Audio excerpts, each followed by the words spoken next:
Good governance is all about being a reputable, trustworthy, and sustainable sports club. It's about ensuring that you have the right processes, policies, procedures, and people in place to make the right decisions for your club and everyone involved.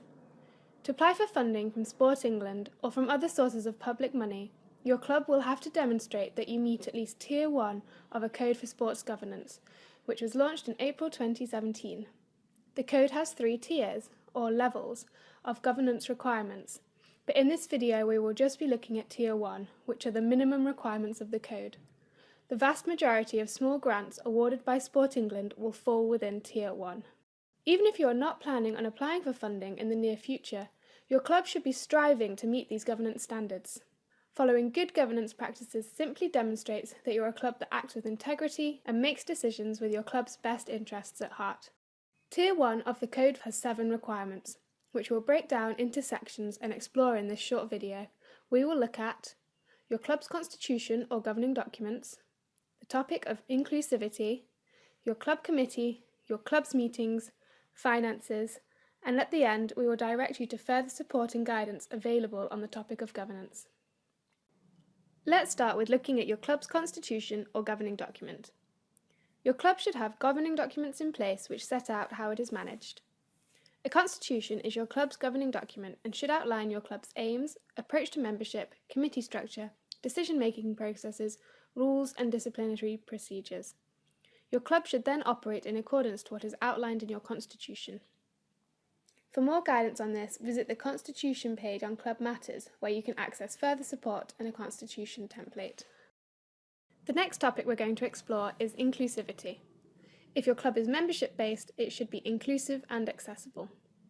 There are many benefits to being a diverse and inclusive club. For example, if you are welcoming and open to everyone, naturally you increase your chances of attracting new members. It also allows your club to benefit from a wide variety of skills, talents, perspective, opinions and experiences, all of which will help build a sustainable, forward-thinking club. If your club has reasonable grounds not to be open to everyone and, for example, targets a particular group in society, you will need to be prepared to justify this and explain why. If this is the case, you should make sure that the reasons for refusal are clearly communicated as part of your membership process.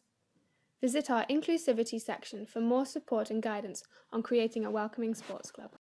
Now we'll move on to looking at your club committee. Your club should be governed by a committee with regular elections.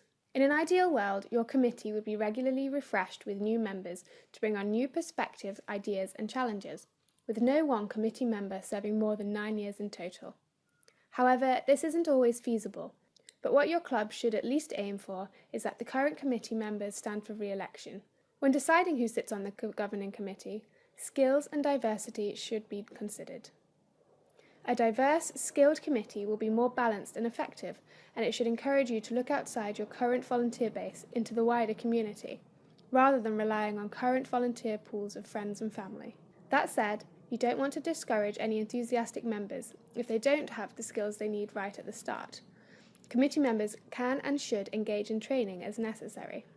At least 3 of the people on the committee should be unrelated or non-cohabiting. At least 3 committee members should be independent, and here this means not related or living together, to ensure a rounded committee with diverse viewpoints. Visit our effective committee pages on guidance on how to build an effective, strong committee for your club. Conflicts of interest for the committee are recognised, recorded and managed by the chair. A committee member would have a conflict of interest if they or their family would be set to benefit personally from a committee decision. Recognising and managing conflicts of interests ensures the club acts with integrity and cannot be accused of being operated by those with ulterior, personal interests or motives that may not benefit the club. Visit our Conflicts of Interest page to find out more on the topic, tips on how to manage them, and to download a Register of Interests template.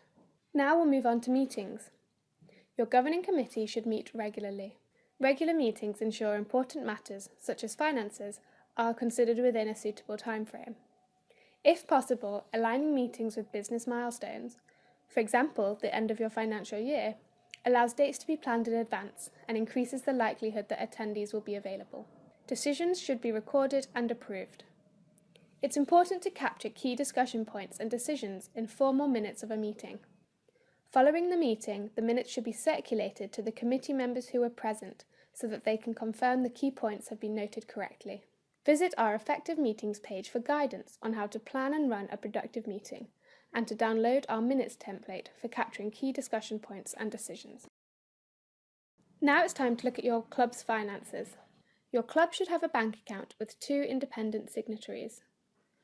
Using a formal bank account rather than an individual's personal account promotes independence and a separation between the club and your individuals. Signatories are people authorised to make payments, and having 2 signatories reduces the risk of fraud or malicious activity.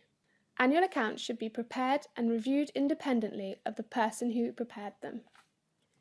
At the end of your club's financial year, you should prepare your annual accounts. This is typically done by your club treasurer. Once your accounts have been prepared, they should then be reviewed independently of the person who prepared them. This does not necessarily need to be done by a qualified accountant, but it should be done with sufficient knowledge and practical experience for it to be done effectively. If your club is membership-based, your final account should be made available for members to access. Making your accounts accessible promotes transparency and allows your members to see how their fees are being spent. For further support on this area, start with our Managing Money page within the Finance section of the Club Matters website, and from here you can access interactive online modules, toolkits and templates. And that's it! We've just explored the requirements to meet Tier 1 of a Code for Sports Governance. In reality, these are the minimum standards your club should be aiming for. There are many more good governance practices your clubs can follow, many of which are outlined in our online module, Good Governance.